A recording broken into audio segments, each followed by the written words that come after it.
Let's talk about hammer-ons and pull-offs a little bit more.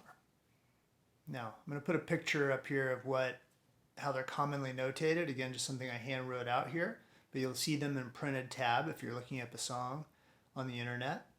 So there's a little curved line that connects two notes, and that is called a slur. That's used in a variety of, for basically every instrument, really. If you see a slur marking, it means to make something very smooth. If you put a slur over two notes for somebody who plays, say, the cello, it means that they will play this two notes in the same bow. They'll just put their finger down while they keep their bow going instead of taking two separate bows for each note. Okay? So same with flute, they'll just make it very connected. Piano, you play it very connected. So that's my point, is a slur is a musical symbol.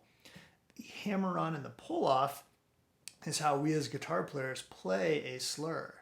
So you can see here we have the 7th fret on the first string, and normally I would maybe play 7 and then 8, two separate picks or two separate picks with my finger.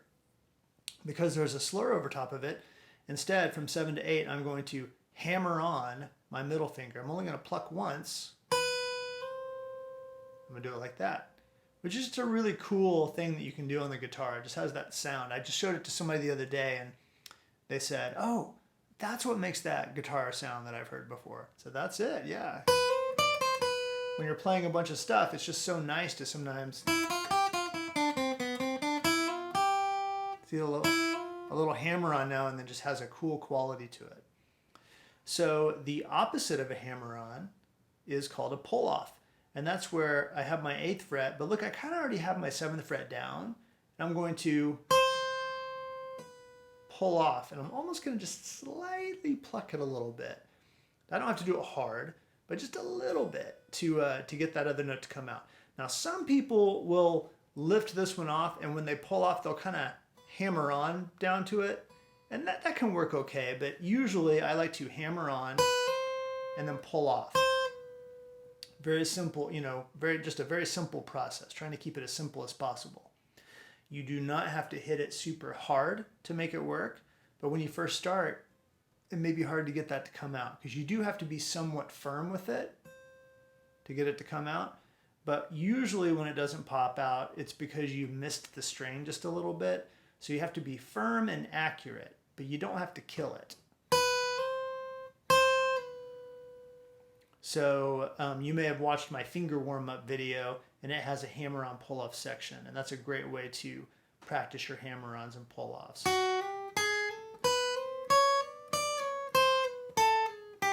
So you can look over at that finger warm-up video if you'd like to.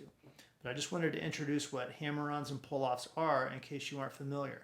Now, sometimes I will see them written on tab with an H before something where you hammer on, and then a P before something where you pull off.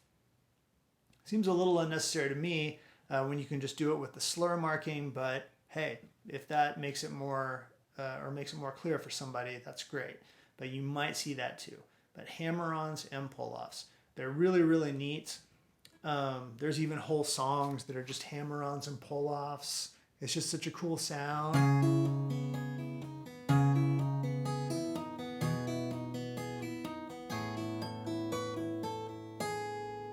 So it's a really neat way to play the guitar. But usually they're just a little emphasis that's really neat and kind of makes that guitar, brings out some of that uniqueness and sounds that guitars can make. So good luck practicing your hammer-ons and your pull-offs.